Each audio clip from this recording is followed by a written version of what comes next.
जय हिंद दोस्तों, स्वागत है आपका हमारे YouTube channel railway success point में। दोस्तों, आज आपके लिए हम एक बहुत ही इंपॉर्टेंट वीडियो लेकर आ चुके हैं, जिसमें आज हम बात करने जा रहे हैं आरआरबी ग्रुप डी लेवल 1 2024 की, यानी कि 25 में जिसके फॉर्म भरे जा रहे हैं। वैकेंसीज का अनाउंसमेंट 24 में ही हो चुका था। उसके लिए हमने एक सीरीज चलाई है, जिसमें हम जो कैंडिडेट इसकी तैयारी करना चाहते हैं आरआरबी ग्रुप डी लेवल 1 की, उनके लिए एक बेस्ट सीरीज होने वाली है, जिसमें हम आपको प्रीवियस ईयर यानी कि 2022 में हुए एग्जाम, जो वैकेंसी 2019 की थी, उसकी जो ओरिजिनल आंसर की है उसका सॉल्यूशन करा रहे हैं। अभी तक हम इसमें 20 पार्ट आपके ला चुके हैं। पार्ट नंबर 21 आपका लेकर आए हैं। ये आपके लिए इतनी हेल्पफुल रह सकती है कि आपको इसका अंदाजा एग्जाम में देखने को मिल सकता है। ठीक है दोस्तों, जो कैंडिडेट एनटीपीसी की तैयारी करना चाहते हैं, यानी कि जो एनटीपीसी की सीरीज देखना चाहते हैं, तो हमारे चैनल पर जाए और एनटीपीसी वाली प्लेलिस्ट खोले और उसमें आपको एनटीपीसी प्रीवियस ईयर की जो आंसर की सॉल्यूशन है उसकी पीडीएफ यानी कि सॉल्यूशन मिल जाएगा। आप उनको जरूर देखें। और इसी प्रकार ये ग्रुप डी के है, आप इनको भी जरूर देखें। ये आपके लिए बहुत ही हेल्पफुल रह सकती है। तो चलिए वीडियो को शुरू करते हैं। मैं रजत कुमार पॉइंट्समैन स्वागत करता हूँ आपका। देखिए पहला क्वेश्चन क्या कहता है। रीजनिंग से संबंधित क्वेश्चन है कि 5 व्यक्ति P Q R S T एक ही वर्ष के एक महीने में यानी जनवरी, फरवरी, मार्च, अप्रैल और मई में यात्रा करते हैं, तो क्यों फरवरी में यात्रा करता है? तो माना क्यों कहीं पर यहाँ है और ये फरवरी में यात्रा करता है। इसके बाद इसने कहा कि क्यों और पी के बीच केवल एक व्यक्ति है, तो क्यों और पी के बीच कितने व्यक्ति है? एक व्यक्ति है। क्यों और पी के बीच केवल एक व्यक्ति यात्रा करता है। चलो, उसके बाद इसने कहा कि टी और आर के बीच केवल 3 व्यक्ति है, तो टी और आर के बीच केवल 3 व्यक्ति है। इसने कहा कि आर पी के बाद है, आर है जो पी के बाद है, तो आर कहाँ होगा? यहाँ पर, क्योंकि ये पी के बाद हुआ। और इसने कहा कि आर और टी के बीच, टी और आर के बीच में कितने व्यक्ति है? 3 व्यक्ति है, तो ये टी कहाँ पर होगा? यहाँ पर 1 2 3 व्यक्ति हुए। अब इसने कहा है कि इनमें से कौन सा मई में यात्रा करता है, तो देखिए क्यों ना फरवरी में ये कोई व्यक्ति हुआ यहाँ पर। ये व्यक्ति कौन हुआ? एस। इसने करी कब? इसने फरवरी के बाद मार्च, और फिर पी ने अप्रैल में, और मई में किसने की? आर ने। तो मई में किसने की? आर ने। अब इसने पूछा है कि मई में किसने यात्रा की, तो मई में किसने की थी? आर ने। तो आर इसका राइट आंसर रहेगा ऑप्शन नंबर 2। ऑप्शन नंबर 2 इसका राइट आंसर बनने वाला है। क्योंकि दोस्तों इस तरह के क्वेश्चन ये सिटिंग अरेंजमेंट में पूछे जाते हैं और ये रेलवे द्वारा काफी क्वेश्चन पूछे जाते हैं। आप इनकी जितनी ज्यादा प्रैक्टिस करेंगे आपके लिए उतना ही बेनिफिट साबित रहेगा। तो क्वेश्चन नंबर 2 देखते हैं। 2 में कहा है कि 64/25 का होल स्क्वायर -3/2 इंटू 2/5 की पावर 4 डिवाइड बाई 5√32 और -3। तो देखिए इस तरीके के क्वेश्चन को कैसे सोल्व किया जाता है। तो सबसे पहले हम क्या करेंगे कि हम इसको सोल्व करते हैं, चाहे हम इधर से सोल्व करते हैं, तो हम इसको शॉर्ट फॉर्म में थोड़ा सोल्व करेंगे पहले, यानी कि इस पार्ट को फिर इस पार्ट को फिर इस पार्ट को, ऐसे सोल्व करते हैं। तो इसको क्या लिखा जा सकता है? इसको लिखा जा सकता है कि 8 की पावर और 5 की पावर कितना? 2 गुणा 3/2, ठीक है, गुणा, इसको क्या लिखा जा सकता है?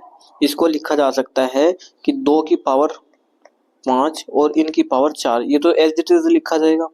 अब इसको सोल्व करते हैं। देखिए इसको, ये जो 32 है, जब अंडर रूट हटता है, जैसे इसको हम इधर सोल्व करके दिखाते हैं आपको। जैसे 32 की पावर √5 है और अंदर पावर 3 है, तो ये क्या होगा? ये अंडर रूट का मतलब क्या होता है? वैसे तो 1/2 होता है, यानी कि जो ये पावर होती है कहाँ चली जाती है? आपकी बटे में। कहाँ पर जाती है? ये बटे में, ठीक है। तो देखिए इसको क्या लिखा जाएगा? इसको लिखा जाएगा 1/2 की पावर 5 इंटू 3/5। तो 5 से कटेगा 5, क्या बचेगा? 2 की पावर 3। 2 की पावर 3 को क्या लिखा जाता है? 8 लिखा जाता है। तो या तो इसको डायरेक्टली 2 की पावर 3 लिख देते हैं। अब देखिए इसको सोल्व करते हैं यहाँ से, ये आगे का। तो देखिए इसको क्या लिखा जाए? देखिए ये क्या होगा? इससे कट जाएगा, कट गया। ये 8 की पावर 3 बचा और 5 की पावर 3 बचा, और यहाँ पर ये 2 की पावर 4 है और 5 की पावर 4 है। इसी प्रकार ये 2 की पावर 3 है, तो ये 2 की पावर 3 हुआ और ये 2 की पावर 4 हुआ, तो इनसे एक पावर बचेगी। यहाँ पर कितनी पावर बचेगी? एक पावर, यानी कि कितना बचेगा? 2। इसी प्रकार इससे ये 5 की पावर 3 है और ये 5 की पावर 4 है, तो एक पावर बच जाएगी, एक पावर कट जाएगी। और ये माइनस का है, यहाँ पर क्या है? ये माइनस का है, तो ये क्या जाएगा? नीचे बटे में। तो 8 की पावर, इसको क्या लिखा जाएगा? देखिए ये लिखा जाएगा आपका 1/8 की पावर 3 गुणा 1/5, और यहाँ पर 2 की पावर कितनी बच रही थी? ये 2 बच रही थी, ठीक है। तो इस प्रकार इसको जो सोल्व कर कर आएगा वो आपका आएगा 1/20। तो 1/20 इसका राइट आंसर रहेगा ऑप्शन नंबर 4। तो इस तरीके से आप इसको अलग अलग करके सोल्व कर सकते हैं और फिर इसमें वैल्यू रख के आप इसको आसानी से सोल्व कर सकते हैं। तो क्वेश्चन नंबर 3 देखते हैं। 3 में कहा है कि डुप्लीकेट शब्द के सभी अक्षरों में वर्णानुक्रम में व्यवस्थित किया जाए तो अक्षरों की स्थिति अपरिवर्तित रहेगी। तो ऐसे कितने अक्षर होंगे जिनकी स्थिति अपरिवर्तित रहेगी? देखिए सबसे पहले क्या लिखा जाएगा इनको, जैसे ये है, इसको डायरेक्टली लिख सकते हैं TPDUPLICATE। देखिए ये लिखा गया। अब इसको चेक करना है कि वर्णमाला क्रम में, जैसे हम डी के बाद ई के बाद एफ, जी, एच, आई, जे, के, एल, यहाँ तक तो है नहीं। फिर U, V, W, X, Y, Z, A, B, यहाँ नहीं है। फिर पी, क्यू, आर, इधर तो है नहीं।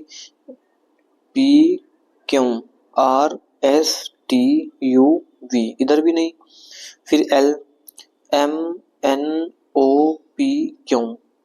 फिर आई से देखें, आई, जे, के, एल, एम, इधर नहीं है। आई, जे, के, एल, एम।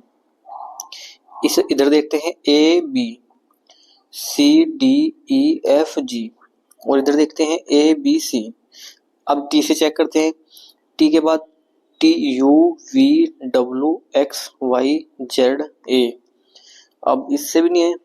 इसे चेक करते हैं, ई, एफ, जी, एच, आई, तो एक तो आई मिला। फिर जे, के, एल, एम, तो एक तो आई मिला हमको। एक इनमें से कोई ना कोई और हो सकता है, क्योंकि दोस्तों इसका जो राइट आंसर है वो कितना है? 2 है। तो इसी प्रकार आप इसको चेक कर सकते हैं, ठीक है। हमें अभी एक पता लगा सिर्फ आई, आप इनमें से कोई भी एक उठाकर चेक कर सकते हैं, जैसे A, B, C, D, E, F, G, या ए, बी, सी। इसी प्रकार T, U, V, W, X, Y, Z, A, U, V, W, X, Y, Z, A. देखिए U, V, W, X, Y, Z, A, B. अब इनमें से कोई भी एक और हो सकता है, तो आप उसको भी फाइंड कर सकते हैं, और इसका आंसर कितना रहेगा आपका? 2। तो 2 इसका राइट आंसर रहने वाला है। क्वेश्चन नंबर 3 देखते हैं। 3 में कहा है कि 2 सेंटीमीटर ऊंचाई वाली एक वस्तु को 0.8 सेंटीमीटर फोकस दूरी वाले अवतल दर्पण के सामने 6 सेंटीमीटर की दूरी पर मुख्य अक्ष के समान सामने रखा जाता है, तो प्रतिबिंब की ऊंचाई क्या होगी? और यह होगा कैसा होगा? सीधा होगा। तो 2 सेंटीमीटर की ऊंचाई होगी और कैसा होगा? ये सीधा होगा।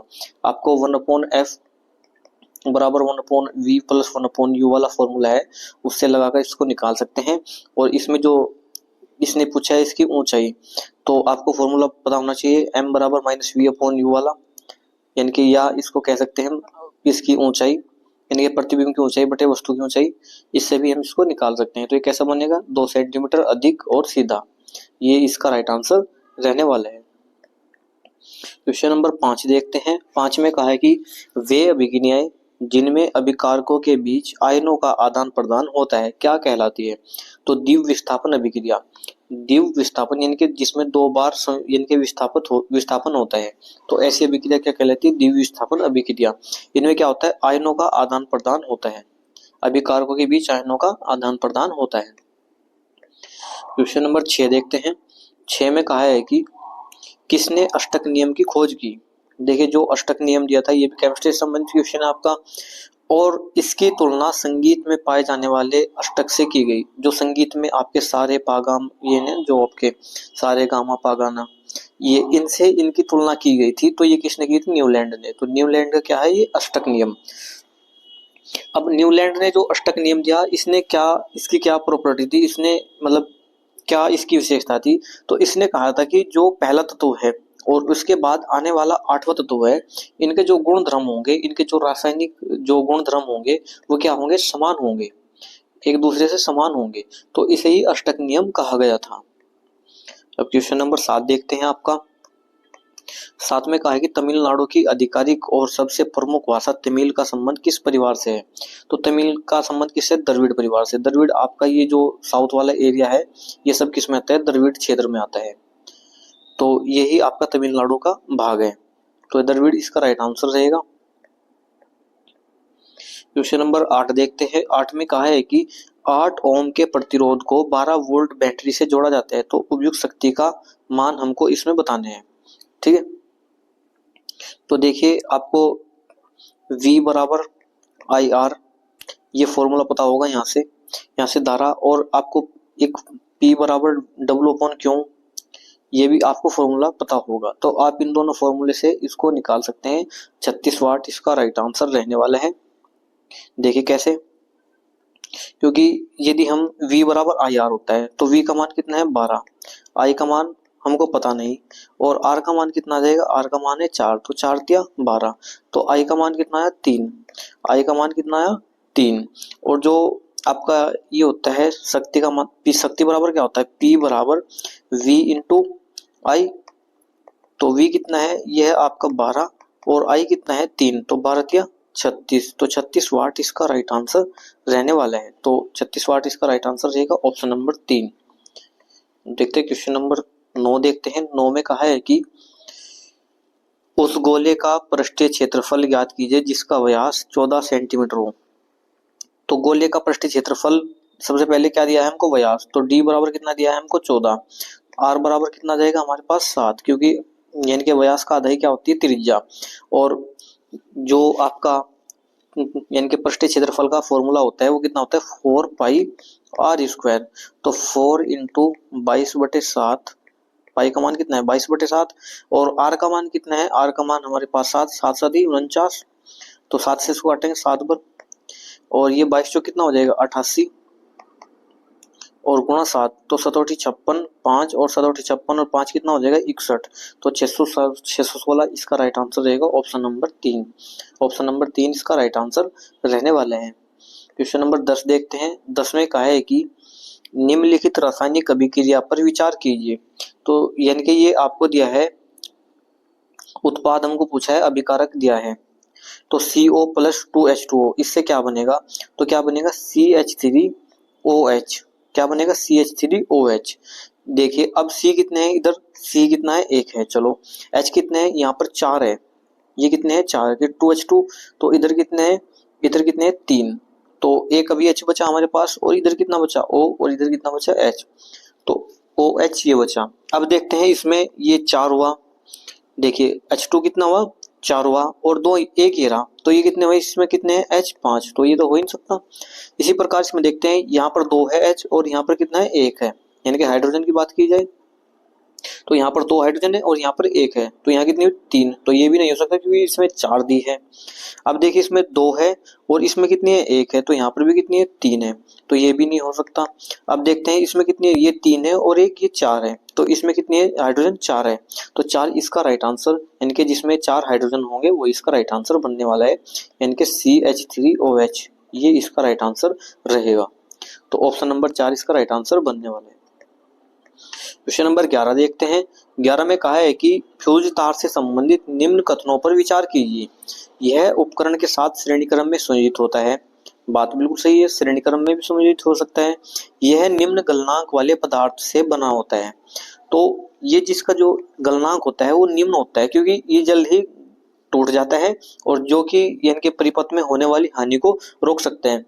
अब जैसे ये एक कोई परिपथ है हमारे पास, इसमें ये रेजिस्टेंस लगा हुआ है और यहाँ पर कोई बैटरी लगी हुई है, या हमारे पास कोई प्लस माइनस बिजली के कोई यानी कि उपकरण यानी कि जैसे स्रोत लगा हुआ है। इसके बाद हमारे पास यहाँ पर कोई टीवी चल रहा है, इसके बाद यहाँ पर 2 बल्ब जल रहे हैं, या तीसरा कोई हमारी एसी या पंखा चल रहा है, और यहाँ पर हमारे पास क्या लगा हुआ है, ये प्रतिरोध लगा हुआ है। ठीक है, तो फ्यूज तार, सॉरी ये प्रतिरोध हुआ और ये फ्यूज तार हुआ, यहाँ पर ये फ्यूज तार लगा हुआ है। तो जब क्या होगा, लाइट इसमें जाएगी और लाइट किसी कारण से ये जो हमारे पास है परिपथ ये 220 वोल्ट का है और किसी कारण से 440 वोल्ट आ जाए तो ये क्या होगा, परिपथ को क्या कर देगा, इधर से ये क्या कर देगा, इसको गला देगा और ये क्या आ जाएगा, टूट जाएगा, इनका आपस में संपर्क टूट जाएगा और ये जितने भी उपकरण हैं आपके ये हानि होने से बच जाएंगे, इनका नुकसान होने से बच जाएगा। इसीलिए ऑप्शन नंबर 3 ए और बी दोनों इसके राइट आंसर रहने वाले हैं। क्वेश्चन नंबर 12 देखते हैं। 12 में कहा है कि निम्न में कौन सी धातुएं विद्युत अपघटन द्वारा प्राप्त की जाती है, तो ये कौन सी है, सोडियम, मैग्नीशियम और एल्युमिनियम, ये इसका राइट आंसर रहेगा ऑप्शन नंबर 1। विद्युत अपघटन आपको पता होना चाहिए कि विद्युत द्वारा इनके क्रिस्टल हैं उनको अलग किया जाता है। क्वेश्चन नंबर 13 देखते हैं। 13 में कहा है कि 7 व्यक्ति A B C D E F G एक सीधी पंक्ति में उत्तर की ओर मुख करके बैठे हैं। देखिए एक सीधी पंक्ति है, उत्तर की ओर मुख करके इसमें बैठे हैं। कितने व्यक्ति, 7 व्यक्ति, 1 2 3 4 5 6 7। अब इसने कहा कि ए और डी के बीच केवल 3 व्यक्ति है, तो ए और डी के बीच कितने व्यक्ति है, 3 व्यक्ति। ए और डी के बीच कितने व्यक्ति हुए, 3। ए के बाईं ओर केवल 2 व्यक्ति है, तो ए के बाईं ओर हम 2 व्यक्ति कर देंगे। अब इसने कहा है कि जी डी के ठीक बगल में नहीं है, जो जी है वो डी के ठीक बगल में नहीं, तो जी कहीं भी हो सकता है। चलो जी ई के दाईं ओर दूसरे स्थान पर है, तो यहाँ पर हम क्या रखते हैं, जी रखते हैं, और यहाँ पर क्या रखते हैं, ए डी के बीच केवल 3 व्यक्ति हुए और ए बाईं ओर केवल 2 व्यक्ति, ए के बाईं ओर 2 व्यक्ति हुए, जी डी के ठीक बगल में नहीं है, तो जी डी के ठीक बगल में नहीं है। इसने कहा कि जी ई के दाईं दूसरे स्थान पर है, तो जो जी है वो ई के दाईं दूसरे स्थान पर है, तो इसका दायां दूसरा स्थान ये हुआ। एफ सी के दाईं और बगल में है, एफ है जो वो सी के दाईं और बगल में है, तो एफ यहाँ हुआ और सी यहाँ हुआ, दाईं और बगल में हुआ। पंक्ति के बाएं सिरे पर कौन बैठा है, तो पंक्ति के बाएं सिरे पर अभी हमारे पास बचा कौन, ई भी आ गया, ए भी आ गया, जी भी आ गया, सी भी आ गया, एफ आ गया, डी आ गया, तो बचा कौन, बी, तो बी इसका राइट आंसर रहेगा ऑप्शन नंबर 4। ऑप्शन नंबर 4 इसका राइट आंसर रहने वाला है। क्वेश्चन नंबर 14 देखते हैं। इसमें कहा है कि एक आयत की छोटी भुजा की लंबाई लंबी भुजा से 10 सेंटीमीटर कम है, इसका क्षेत्रफल संख्यात्मक मान इसके परिमाप के संख्यात्मक मान के 6 गुने के बराबर है, इसकी लंबी भुजा की लंबाई ज्ञात कीजिए। देखिए सबसे पहले बात कर लीजिए किसकी है, आयत की। तो आयत में एक लंबाई होती है और एक चौड़ाई होती है, तो इसको ये एल हुआ, ये भी हुआ। अब इसने कहा है कि लंबी भुजा 10 सेंटीमीटर कम है, यदि ये x है तो ये कितनी होगी, ये x माइनस 10 होगी, ये कितनी होगी, x माइनस 10 होगी। अब इसने कहा कि इसके क्षेत्रफल संख्यात्मक मान, क्षेत्रफल का संख्यात्मक मान यानी कि x माइनस 10 इंटू एक्स, क्योंकि क्षेत्रफल क्या होता है, लंबाई गुणा चौड़ाई, परिमाप क्या होता है 2 into L plus B, L क्या है यानी कि x प्लस 10 और प्लस x के संख्यात्मक मान के 6 गुने के बराबर है। अब इसके कितने बराबर, 6 गुने के बराबर है, यू 6 गुने के बराबर है कौन, इसका क्षेत्रफल का संख्यात्मक मान। तो क्षेत्रफल क्या है हमारे पास, ये है परिमाप के संख्यात्मक मान के 6 गुने के बराबर है, तो ये कहाँ होगी, 6 की गुना यहाँ पर होगी। इसको सोल्व कर सकते हैं हम, तो सोल्व करके क्या आएगा हमारे पास, एक्स स्क्वायर माइनस 10x बराबर ये 2 हो जाएगा, 2x और 6 दूनी 12 और ये हो जाएगा 12 दूनी 24x और ये हो जाएगा 12 धाम 120, ये कितना हो जाएगा 120। तो हमारे पास कहीं ना कहीं ये एक सिद्धाचार्य फॉर्मूला, ये द्विघात समीकरण निकल कर आएगी। इसके बाद हम इसको सोल्व करना है और इसका यानी के मान बता सकते हैं। तो आयत की लंबाई और भुज यानी के देखें, यदि हम इसको सोल्व करें तो ये इधर आ जाएगा एक्स स्क्वायर माइनस 120, तो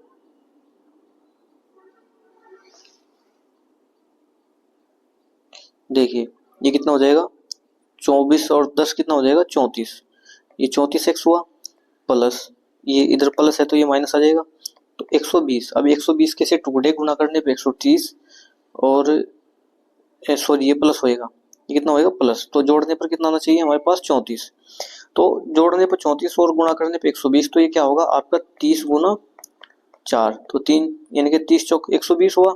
और 120 कैसे टुकड़े ये हमारे पास प्राप्त हुए 30 और 4।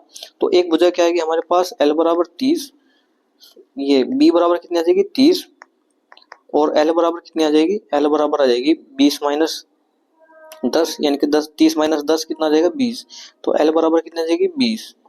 तो एक भुजा 30 है और एक भुजा 20 है, एक भुजा 30 आई और एक भुजा 20 आई, यानी कि जो B का मान हमने रखा था वो कितना आया 30, और L का मान रखा था हमने वो कितना आया 20, क्योंकि 10 भुजा कम है।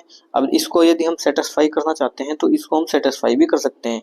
इसने कहा कि इसका क्षेत्रफल का संख्यात्मक मान, तो क्षेत्रफल क्या होगा इनका दोनों गुना, तो 3 दूनी 6, ये कितना हो जाएगा 600 बराबर इसके जो ये है परिमाप है, परिमाप क्या होगा, यानी कि 2 into L plus B, 2 into L plus B, यानी कि 30 और 20 कितना हुआ 50, और 50 दूनी कितना हुआ 100, तो परिमाप कितना है 100, और ये इसके 6 गुने के बराबर है, तो दोनों बराबर 600 आ जाएगा, तो ये आ जाएगा 600 के। तो इस प्रकार ये इसको सेटिस्फाई भी कर सकते हैं। तो इसकी जो ये होगी हमने जो भुजा मानी थी वो कितनी होगी 30, बड़ी भुजा क्या होगी 30, तो 30 इसका राइट आंसर रहेगा ऑप्शन नंबर 4। क्वेश्चन नंबर आपका 15 देखते हैं। 15 में कहा कि 1 plus cot theta minus cosec theta, और 1 plus tan theta plus sec theta, और sec square theta upon sec theta minus cos theta, और cot theta plus tan theta इनमें से किसके बराबर है। ये थीटा बराबर 0 से बड़ा हो, 0 से बड़ा हो और 90 से छोटा हो। तो हम इसमें क्या कर सकते हैं कि थीटा का मान 45 रख कर इसको सोल्व कर सकते हैं।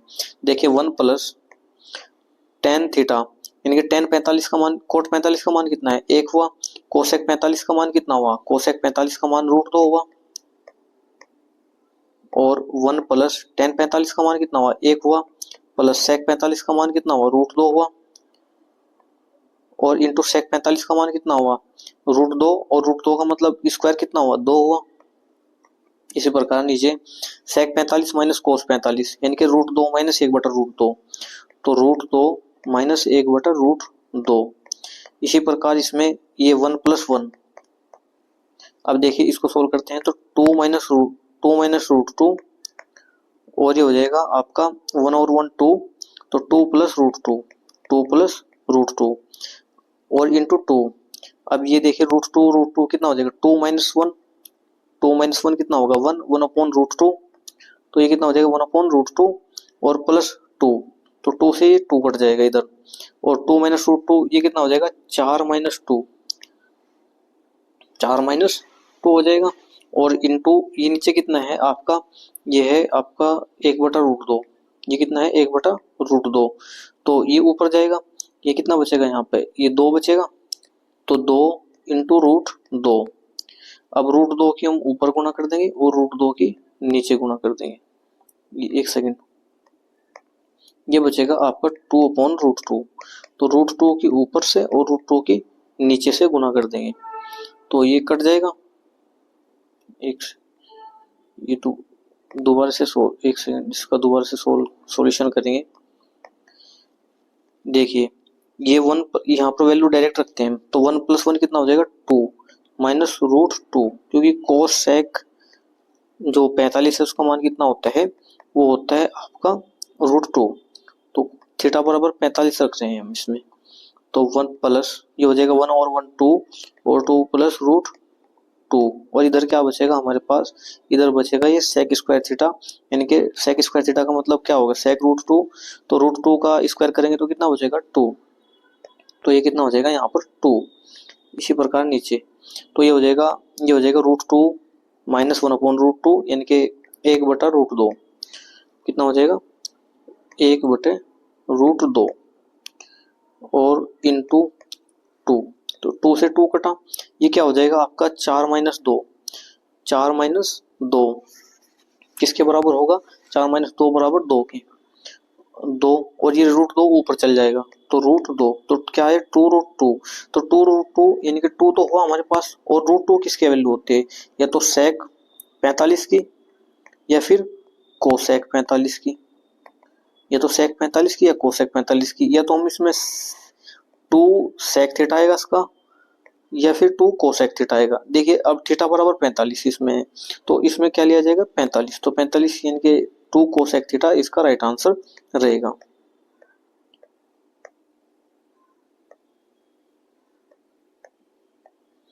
क्वेश्चन नंबर 16 देखते हैं।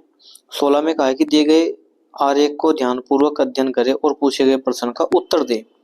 संख्या वस्तु की संख्या को दर्शाता है। देखिए अब इसने कहा कि ऐसे कितने वाकर है, ऐसे कितने वाकर है जो ऊंची कुर्सी भी है लेकिन न तो प्रेम और न ही स्ट्रोलर है। तो ये कितने हैं? 5। देखिए ये यहाँ पर कितने हैं? ये 5 है। ऐसे कितने हैं? ये 5 है। तो 5 इसका राइट आंसर रहेगा ऑप्शन नंबर 1। तो देखिए मैं आपको उसको जूम करके दिखा देता हूँ। ये वाला 5 ये, ठीक है। तो ये इसका राइट आंसर रहेगा ऑप्शन नंबर 1। देखिए क्वेश्चन नंबर 17 देखते हैं। 17 में कहा है कि x की पावर b अपॉन x की पावर c और b प्लस c और गुणा x की पावर c अपॉन a और x की पावर c माइनस a और x की पावर ये हो जाएगा आपका a प्लस b। और ये देखिए इसको क्या लिखा जा सकता है? इसको लिखा जा सकता है कि x की power b plus c, x की पावर b प्लस c और b माइनस c हो जाएगा ये, क्योंकि ये b और ये ऊपर जाएगा तो क्या हो जाएगा? Minus c। देखिए x की पावर ये b प्लस c हुआ और ये b माइनस c, ये b माइनस c हुआ और यहाँ पावर कितनी है? b प्लस c है गुणा ये हो जाएगा x की पावर c माइनस a और इसकी पावर कितना हो जाएगा? c plus a। तो ये क्या होगा? x की पावर 0 इंटू एक्स की पावर 0 इंटू एक्स की पावर 0 आएगा। तो x की पावर 0 का मान कितना होता है? 1। तो किसी की पावर 0 का मान कितना होगा? 1। तो 1 इसका राइट आंसर रहेगा। ऑप्शन नंबर आपका रहेगा 1। देखिए क्वेश्चन नंबर 18 दिया है। इसमें कहा कि निम्नांकित तालिका का अध्ययन कीजिए और पूछे गए प्रश्न का उत्तर दें। 2016 से 22 के दौरान मदों के तहत कंपनी द्वारा किए गए कुल व्यय को दर्शाया गया है। अब देखते हैं क्वेश्चन क्या पूछा है।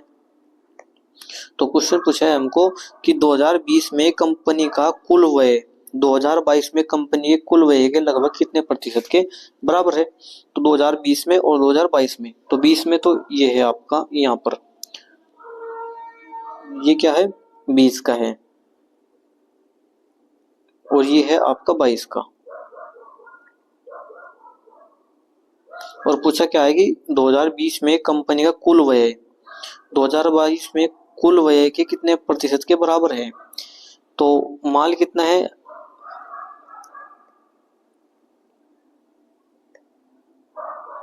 देखिए कच्चे माल पर कितना खर्च किया उसने? 789। इनको क्या करना है? जोड़ना है। तो सबसे पहले हम 2022 का जोड़ते हैं, 2022 का। तो 789 ये हम इसको डायरेक्टली यहीं पे जोड़ सकते हैं, यानी कि 7 और 7 14, 14 और 2 कितना हुआ? 16, 16 3 19, 19 और 9 कितना हुआ? 28, 2, 9 और 2 11, 11 और 8 कितना हुआ आपका? 19, 19 और 2 21, 21 और 2 23, 23 और 8 कितना हुआ? 31, 3, 9 और 3 12 और 1 13, 13 और 1 14, 14 और 7 कितना हुआ? 21। तो ये कितना है हमारे पास? 21 18। इसी प्रकार इसको ऐड करते हैं 2020 में। तो 2 8 और 2 10, 10 9 19, 19 9 कितना हुआ? 19 9 हुआ आपका 28, 28 और 8 कितना हुआ? 36, 3। और फिर जोड़ते हैं 1 और 3 और 1 4, 7, 4 और 7 11, 11 8 19, 19 और 9 कितना हुआ? 28, ये हुआ 2, 2 और 1 3 और 6 9 और 1 10 और 1 11, 11 और 7 कितना हुआ? 18। तो ये कितना हुआ? 1886। तो 2020 में कितना था? 1886। 2022 में कितना हुआ? 21 18। तो कितना बढ़ा ये कितना घटा? तो देखिए 8 में से 6 गया, कितना बचा? 2। और यहाँ पर 11, 11 में से 8 गया 3 और ये 0, तो यानी कि 10, 10 में से 8 गया 2। तो 232 बढ़ा, 232 बढ़ा, यानी कि 232 गुणा 100 अपॉन कितना आ जाएगा? 1886। ठीक है, कितना जाएगा? 1886। अब इसको सोल्व करते हैं हम। तो सोल्व कर कर कितना आएगा? तो ये आ जाएगा आपका, यानी कि 2 से काट लेते हैं इसको, 2 एकम 2, 2 एकम 2 और 2 छकी 12, 2 ने 18, 2 चौक 8, 2 तिया 6। तो ये आ जाएगा आपका 11600 अपॉन 943। जब हम इसको इससे डिवाइड करेंगे तो ये कितने टाइम चलेगा, 8 9। तो 89% इसका राइट आंसर रहेगा ऑप्शन नंबर 3। ऑप्शन नंबर 3 इसका राइट आंसर बनने वाला है। क्वेश्चन नंबर 19 देखते हैं। यदि किसी भिन्न के अंश में 10% की वृद्धि की जाए और हर में 5% की कमी की जाए तो इस प्रकार प्राप्त भिन्न 4/5% होगी। तो मूल भिन्न क्या थी, तो मूल भिन्न क्या है, माना x अपॉन वाई है। तो इसमें अंश में 10% की वृद्धि कर दी तो 110, और हर में कितने परसेंट की कमी कर दी, ये कर दी 5% की, तो ये कितना हो जाएगा 95। तो तब भिन्न प्राप्त होती है हमको 4/5। तो भिन्न कितनी होगी, 4/5 होगी। तो 5 से काटेंगे इसको 19 बार, 5 से काटेंगे 19 बार, ये 2 कट जाएगा, ये 55, 55 दूनी 110। तो 19 दूनी कितना हो जाएगा, ये हो जाएगा 38 और ये 55 आ जाएगा नीचे। तो 38/55 इसका राइट आंसर रहेगा ऑप्शन नंबर 2। क्वेश्चन नंबर 20 देखते हैं। 20 में कहा है कि यदि किसी निश्चित धनराशि पर 8%, इनके 8 वर्ष में साधारण ब्याज धनराशि 11/25 है तो वार्षिक दर क्या होगी। तो वार्षिक दर इसमें बतानी है। देखिए माना वो धन पी है और 8 जो समय है वो कितना है, 8 वर्ष है, और रेट हमको इसकी पता नहीं। तो ये धनराशि 11/25 हो जाती है। मूल धनराशि का कितना हो जाती है, इनके पी का कितना हो जाएगी, 11/25 हो जाएगी। तो ब्याज निकालना है हमको उसको, तो ब्याज निकालने के लिए क्या होगा, 1 माइनस करना पड़ेगा। तो 25 माइनस 11 कितना बचेगा, 25 में से 11 गए आपका 14, कितना बचा 14 अपॉन 25, और 25 चौक का 100 और 4 दूनी हो जाएगा आपका 8, और ये हो जाएगा आपका 7 दूनी 14, नहीं सॉरी ये कितना रहेगा 11, कितना रहेगा, 11 ही रहेगा क्योंकि ये सब 11/25 हो जाएगी। तो 2r बराबर किसके आ जाएगी, 11 के, और 2 से काटेंगे तो 5.5, तो r बराबर कितना जाएगा, 5 से 1/2। इसका राइट आंसर रहेगा ऑप्शन नंबर 3। देखिए इसमें जो ये दर है ना धनराशि, ये धनराशि का साधारण ब्याज धनराशि का, क्योंकि बात कर रहे हैं साधारण ब्याज की। तो साधारण ब्याज में क्या होता है कि जो ब्याज होता है वो आपका यानी कि मूलधन से निकल कर ही आता है, और जो आपका कंपाउंड इंटरेस्ट होता है यानी कि चक्रवृद्धि ब्याज होता है तो उसमें क्या होता है, मिश्र धन। तो इसलिए उसको एक में से घटाया जाता है, इसको एक में से नहीं घटाया जाता है। क्वेश्चन नंबर 21 देखते हैं। 21 में कहा है कि अर्थशास्त्र में कुल परिवर्तनीय लागत डिवाइड बाय किससे, उत्पादित उत्पादन की इकाई से, बराबर किसके होगा, औसत परिवर्तनीय लागत के। तो औसत परिवर्तनीय लागत इसका राइट आंसर रहेगा। क्वेश्चन नंबर 22 देखते हैं। 22 में कहा है कि यदि 3 और 7 एक द्विघात समीकरण के मूल है तो वह द्विघात समीकरण ज्ञात कीजिए। तो यानी कि जिसके मूल कितने होंगे, 3 और 7 होंगे। तो 3 सतह कितना होगा, 21, और 3/1 यानी कि अल्फा इंटू बीटा का मान कितना आ जाएगा, 21, और alpha upon alpha plus beta का मान कितना आ जाएगा, -3। तो x 3 और 1 4, क्योंकि अल्फा प्लस बीटा, एक तो 3 हुआ और एक 4 हुआ, तो ये हो जाएगा x² प्लस 4x माइनस 21। तो ये इसका राइट आंसर रहेगा ऑप्शन नंबर 2। ऑप्शन नंबर 2 इसका राइट आंसर रहने वाले हैं। क्वेश्चन नंबर 23 देखते हैं। 23 में कहा है कि कौन सा पद दी गई श्रृंखला में तार्किक रूप से पूर्ण से प्रश्न यानी कि प्रश्न चिन्ह के स्थान पर आएगा। सबसे पहले हमको टारगेट करना है इसकी संख्या को। तो संख्या कैसे बढ़ रही है, तो 17 से कितने हुई 20, 20 से 23, 23 से 26, तो 26 से क्या होनी है 29 होनी है। तो 27 वाले तो ऑप्शन ही खत्म हुए। इसके बाद ये देखते हैं यहाँ पर शुरू का इनके n है और यहाँ पर u है, तो इनमें से एक को ही हम डिफाइन कर लेंगे। तो जैसे k से क्या बना t, और t से क्या बना c, और c से क्या बना l। तो देखिए k कितने पर होता है आपका, k होता है आपका 11 पर, k होता है 11 पर, t होता है आपका 20 पर, और c कितने पर होता है आपका, c होता है आपका ये 3 पर, c कितने पर होता है 3 पर, l कितने पर होता है आपका 12 पर। तो यहाँ से कितना बढ़े हम, यहाँ पर बढ़े 9, और यहाँ पर भी हम देखिए, यहाँ पर बढ़ने पर कितना बढ़े 9, तो 12 में भी हम कितना बढ़ेंगे 9 बढ़ेंगे, तो 12 और 9 कितना हो जाएगा आपका, तो ये हो जाएगा 21, और 21 पर क्या होता है आपका यू, तो 29 यू से शुरू होने वाला ही हमारा राइट आंसर रहेगा ऑप्शन नंबर 4। ऑप्शन नंबर 4 इसका राइट आंसर रहेगा।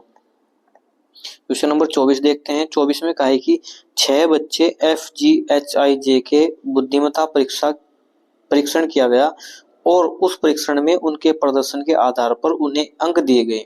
प्रत्येक बच्चे ने अलग अलग अंक प्राप्त करे, H ने J से अधिक प्राप्त किए।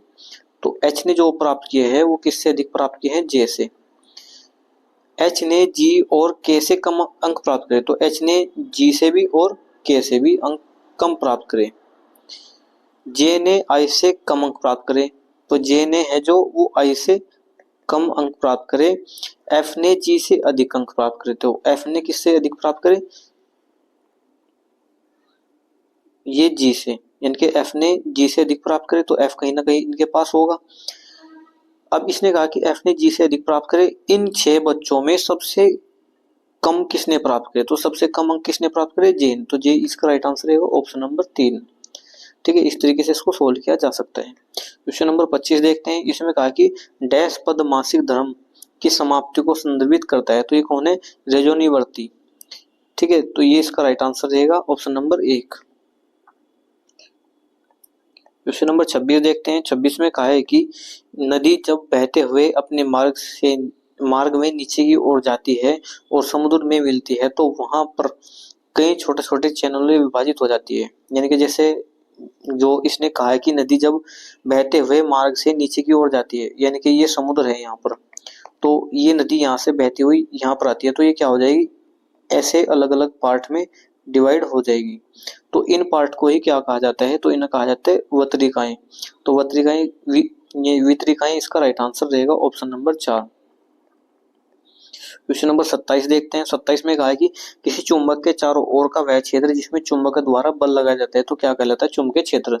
यानी कि देखिए, जैसे ये कोई लंबी चुंबक है, अब इधर क्या हुआ, N हुआ और इधर क्या हुआ, S हुआ, तो इसके आसपास का जो क्षेत्र होगा वो क्या कहलाएगा, चुंबकीय क्षेत्र कहलाएगा।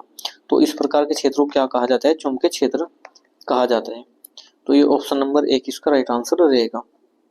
क्वेश्चन नंबर 28 देखते हैं। 28 में कहा है कि एक रेलगाड़ी 200 मीटर लंबे प्लेटफार्म को 40 सेकंड में और एक आदमी को 20 सेकंड में पार करती है, तो यानी कि गाड़ी की लंबाई बताई।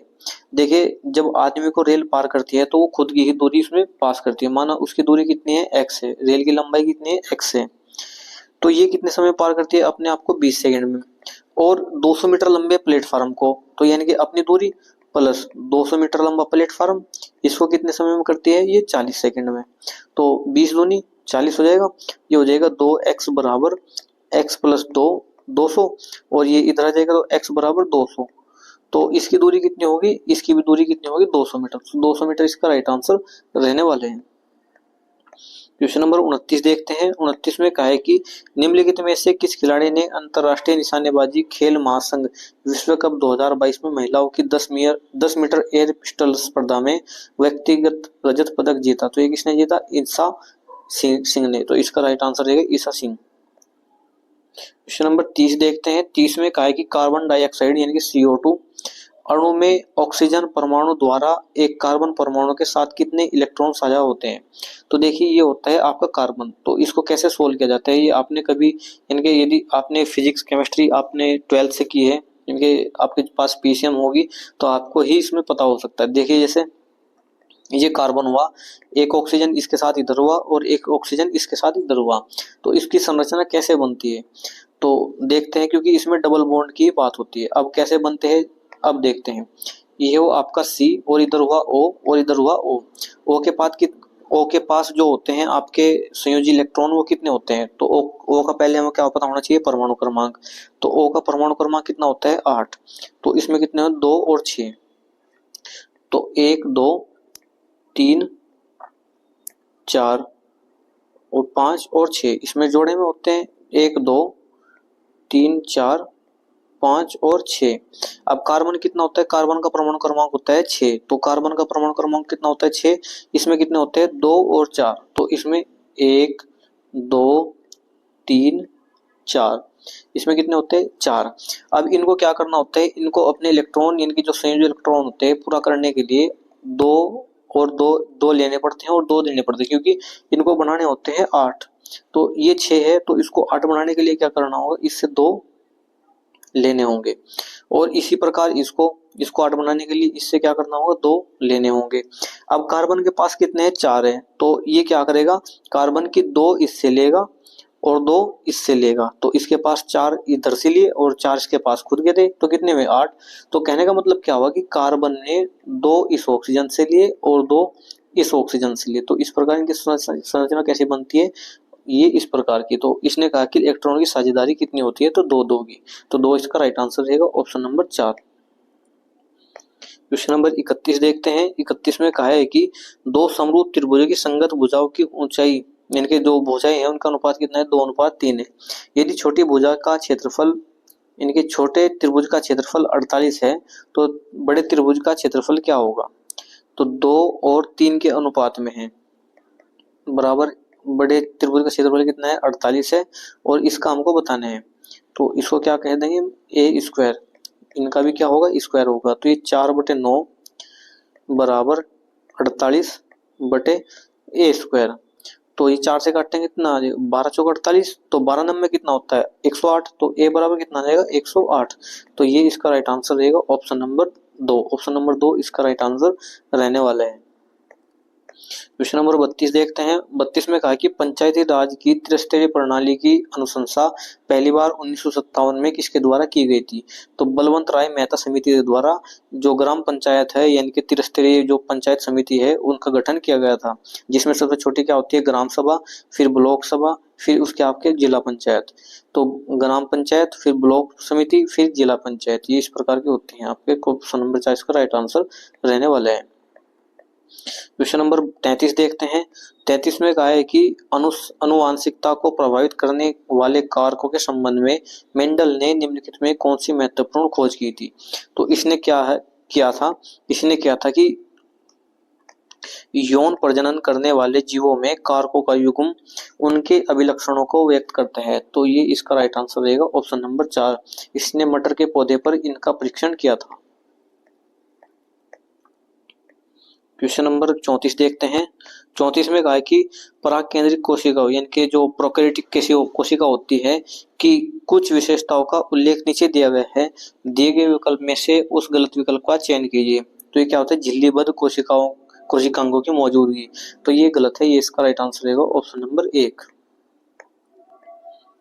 क्वेश्चन नंबर 35 देखते हैं। 35 में कहा है कि नीचे दिए गए कथन में से 2 संभावित निष्कर्ष एक और सेकंड दिए गए हैं, यानी कि फर्स्ट और सेकंड दिए गए। जानकारी को ध्यानपूर्वक पढ़े और कथन को चुने, सही कथन की इसमें पहचान करनी है। तो देश ऐप में मंदी आने के बाद कई छोटी कंपनियों ने उन सभी कर्मचारियों की यानी कि छटनी करने का फैसला किया जो 6 महीने से परिवक्सी अवधि पर थे। इसके फलस्वरूप कंपनी एम ने 48% से कुछ अधिक कर्मचारियों का निकाल दिया, यानी कि 48% से अधिक कर्मचारियों को निकाल दिया। दी गई जानकारी के आधार पर निम्नलिखित कथन का निष्कर्ष ज्ञात कीजिए। तो कंपनी एम में हाल ही में कर्मचारियों की संख्या लगभग 2 गुनी हो गई। तो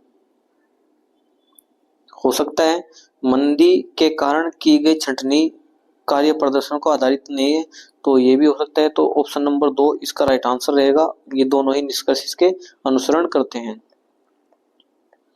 क्वेश्चन नंबर 36 देखते हैं। 36 में कहा है कि ये माइनस का अर्थ भाग का है और प्लस का अर्थ गुणा का है और भाग का अर्थ माइनस और गुणा का अर्थ प्लस का है। तो इनमें से समीकरण सोल्व करनी है और इसका राइट आंसर बताना है। तो देखिए जो 20 पहली समीकरण है, 20 माइनस को कहा है इसने भाग, तो भाग कितना आ जाएगा 3, तो माइनस को भाग का है तो ये 3 आ जाएगा, और प्लस को कहा है गुणा, तो ये कितना आ जाएगा 9 आ जाएगा।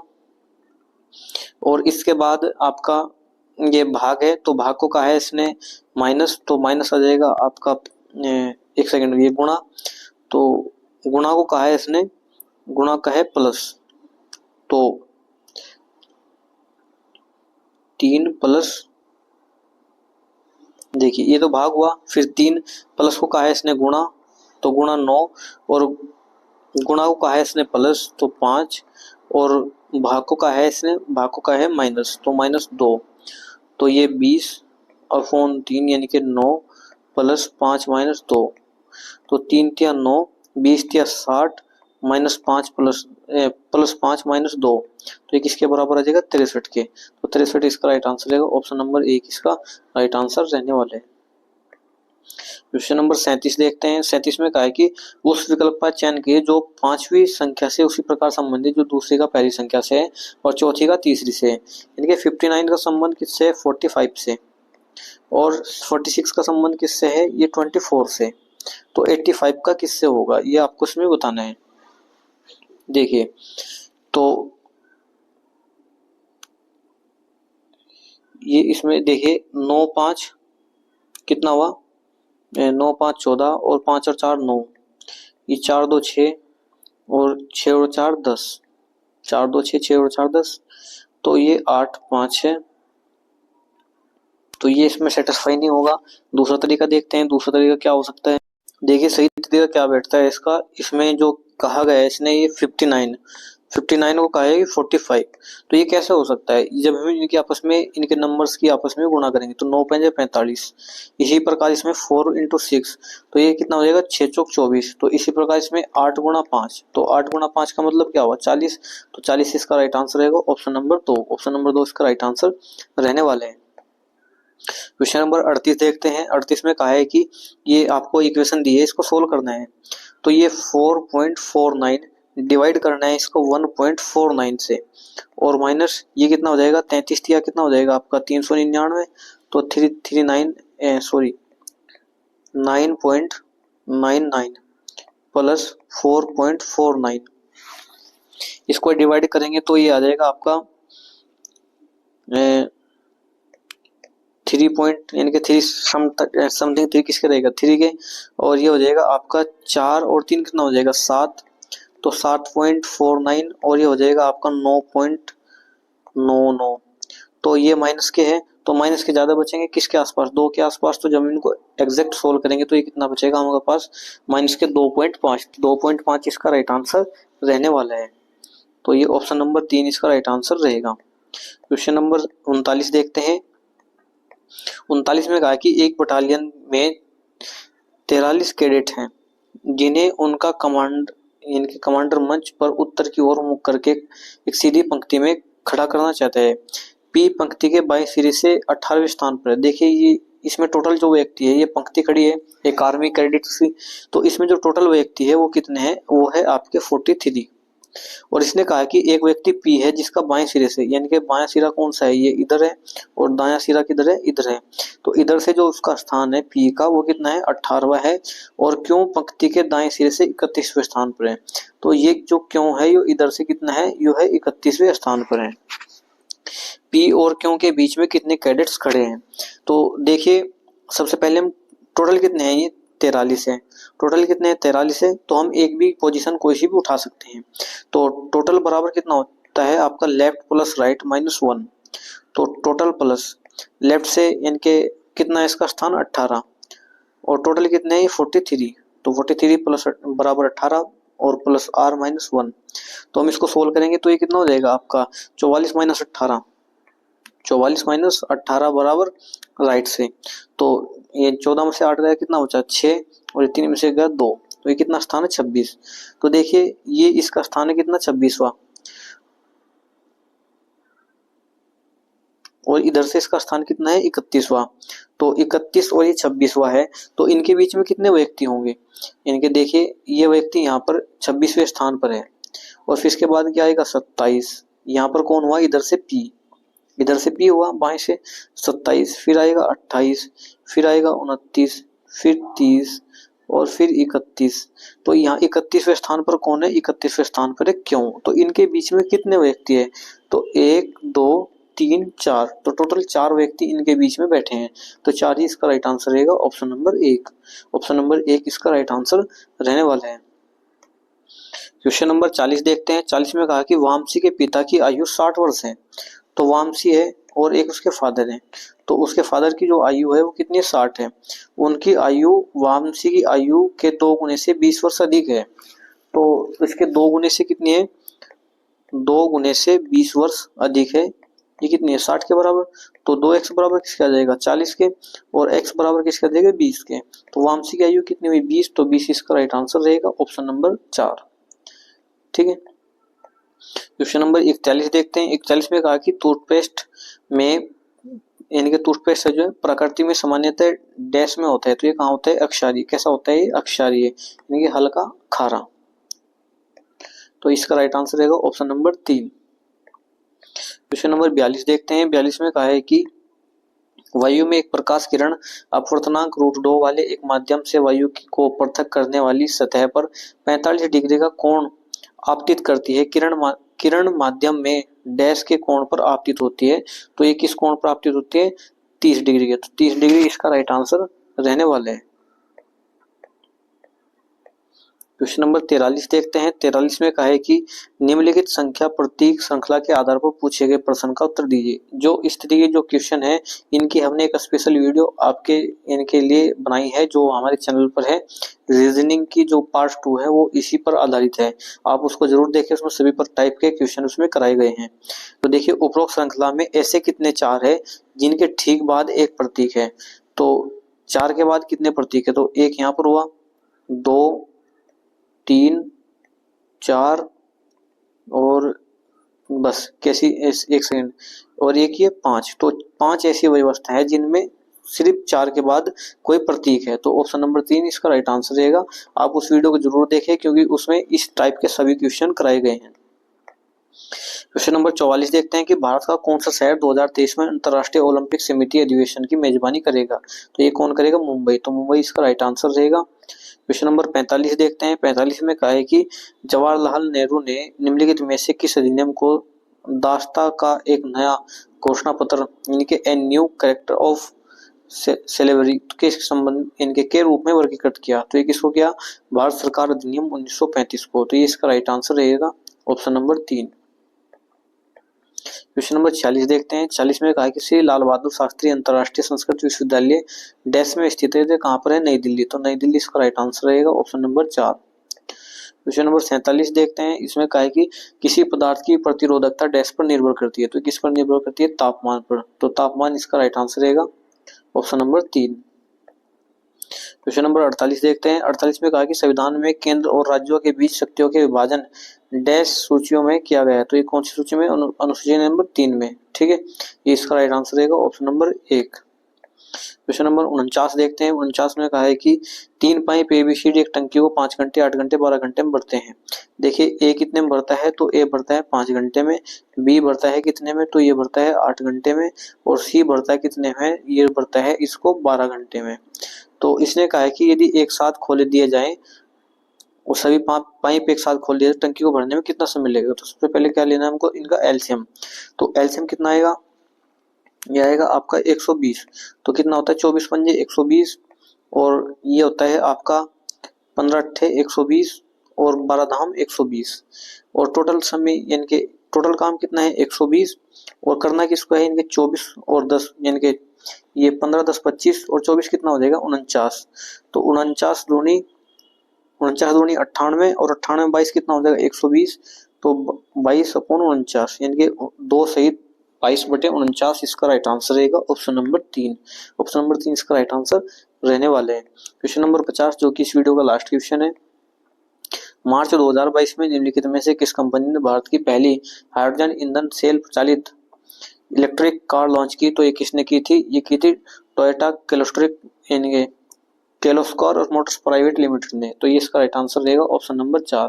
ऑप्शन नंबर 4 इसका राइट आंसर रहने वाले हैं। दोस्तों वीडियो कैसी लगी हमें कमेंट में जरूर बताएं, और चैनल सब्सक्राइब करना ना भूलें, और ज़्यादा से ज़्यादा वीडियो को शेयर करें, क्योंकि दोस्तों ये आपके ही लिए बनाई गई है, आपका ही इसमें फ़ायदा है, क्योंकि आप इस बार इसमें नौकरी लेना चाहते हैं ग्रुप डी में, तो आप इनको जरूर देखें, क्योंकि प्रीवियस ईयर से ही क्वेश्चन अधिकतर पूछे जाते हैं, बार बार आपको यही दोहराया जाता है कि आप प्रीवियस ईयर जरूर लगाएं। तो धन्यवाद दोस्तों वीडियो में बने रहने के लिए।